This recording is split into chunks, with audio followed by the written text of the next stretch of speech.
Vovan and Lexus.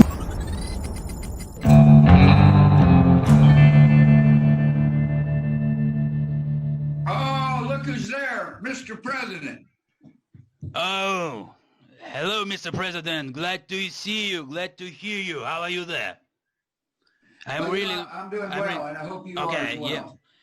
well. Thank you for taking the time for me. I'm very grateful to you because you are very wise person.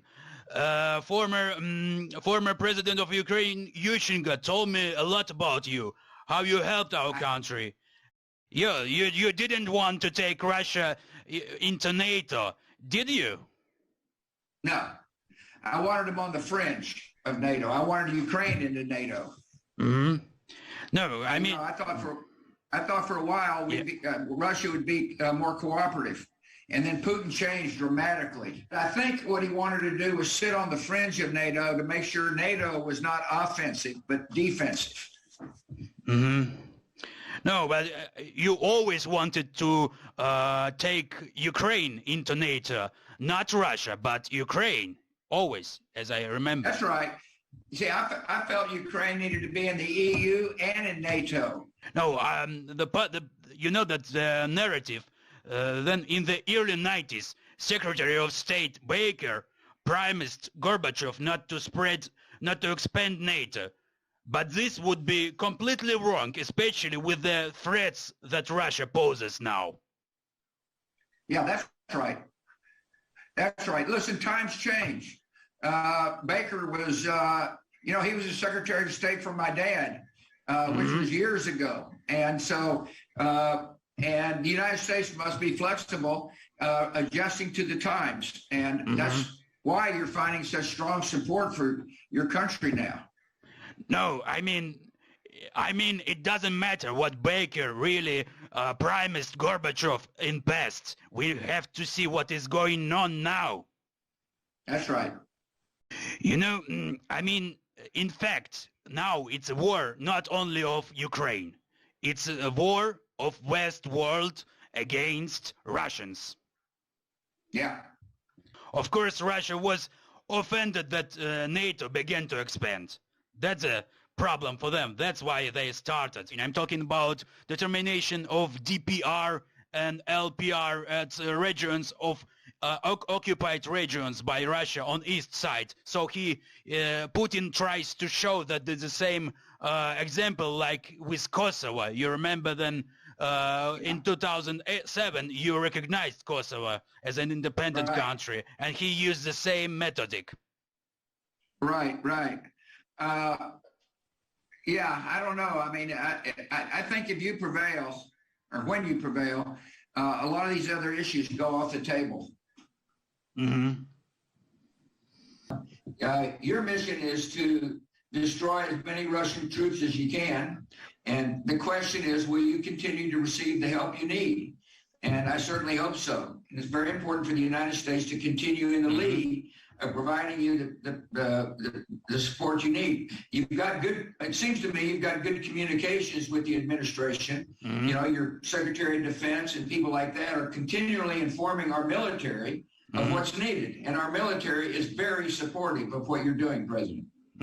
Oh, you support us with javelins and many other missiles, so it's great. But last time the US has sent us Angelina Jolie. It's a kind of joke. Yeah. You know, Mr. President, I think that I don't know how to turn Russians against Putin. I know that you have many NGOs. Many NGOs have done a great job to arrange orange revolutions in post-Soviet countries for so many years. So they helped a lot. So how we can work in Russia now to make people to start understand things, how to change the system inside Russia with NGOs.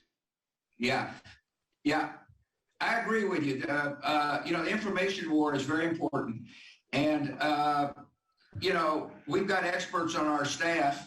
And obviously they're having to wire around Russian blackouts The story with Colin Powell's test tube at the UN, he uses it like a propaganda now. Or it was big plan to bring the democracy to Iraq. Yeah. Well, I don't know. I mean, you're living in the past too much, brother.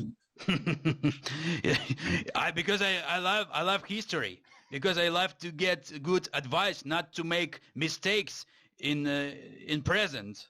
I wanted to apologize for your boy Saakashvili, Michael. I had to quick him out. I got tired of him. He was my advisor in Ukraine. He was constantly using drugs in our administration and wanted a lot of money. Yeah, I know. Look,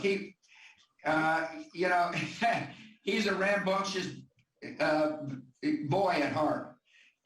Yeah, I agree. I mean, we had a problem with him in Georgia, and Putin later trapped, and he fell into it, and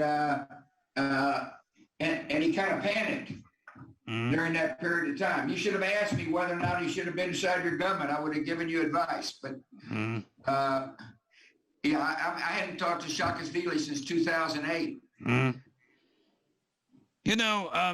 But he also failed at joining to NATO.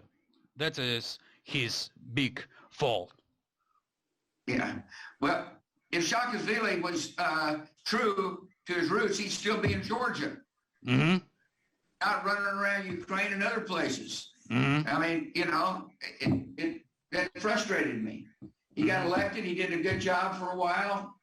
There was pushback to his administration. And I would thought he would have stayed and fought for Georgian democracy. But instead, he immediately goes to Ukraine. Bad boy. Is he still in Ukraine? Let me ask you this. Is he still in Ukraine? Yes, he has a citizenship. I gave him it back. But it's like an anecdote, like a funny story. Yeah, let me ask you this. Does he have a uniform on and is he fighting the Russians? Is he fighting the Russians? You gave him citizenship. He ought to be fighting the Russians. Yeah. We were able to... I also would like to thank you. We were able to preserve your legacy in Ukraine. For example, those bio laboratories that United States has donated on the territory of our country. It's a program of Pentagon. You remember? It's on the post-Soviet territory that Pentagon has donated many bio laboratories. And we managed to evacuate them to a safe place now. So the Russians did not get anything from that laboratories. Good. Yeah, you're smart. Yesterday, I met with our heroes of Ukraine. They were fighting on the information front, and then they were recruited into Ukrainian army. They are pilots like you, and they hit many Russian planes. I tried to award them, but they said no. They said, let us please talk to the President Bush. I told that I will have conversation with you. And they say, we are his fans, what he really did in his presidency. And they are my great friends. Maybe they will lead Ukraine in future, such a young guys, who is really fighting for democracy. They dreamed of talking to you. And yeah, if you don't mind, I will put them on the line and they will talk to you many good things if you don't really mind. And you? I don't mind. Okay, let me connect them. If you will say to my friends, Slava, Vovan, and Lexus, tell please. Slava, Vovan, and Lexus, it's our heroes. Slava, Vovan, and Lexus. Okay, Slava, Vovan, and Lexus. Bring them on. I will put them on the line. Vovan and Lexus. Just a moment, please. I will put them. Okay. Okay, just a moment. Oh, yeah.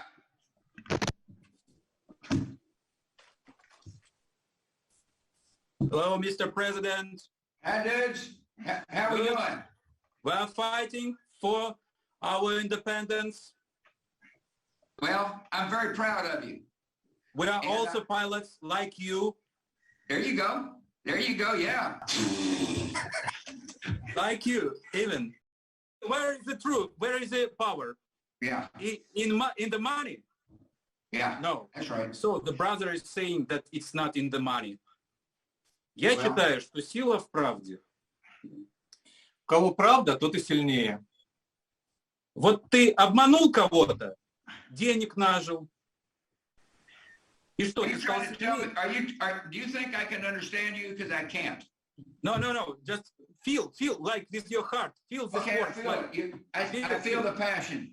I feel the Потому что passion. правды за тобой нет. But not only that, I see the passion on TV every day. I see No, the passion. just feel what we are trying to express. No, I can feel it, but more importantly, I see it when you resist Russia. And Yeah, when you of course. fight the Russians. And here's my suggestion. Keep fighting. I will fight. We will fight. Anyway, Don't let up. Well, the truth's with you. truth with us. Yes, it is you. And Zelensky. I told Thank you. Zelensky he's like Winston Churchill.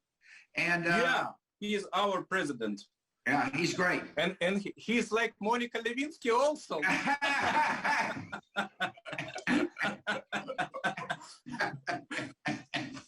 All right, boys. Great talking to you. God bless Okay, you. we will put you on President Zelensky again, okay? Okay. Yeah, thank you. Thank you very much. Yeah, for good this talking to you conversation. guys. Thank you. Slava России!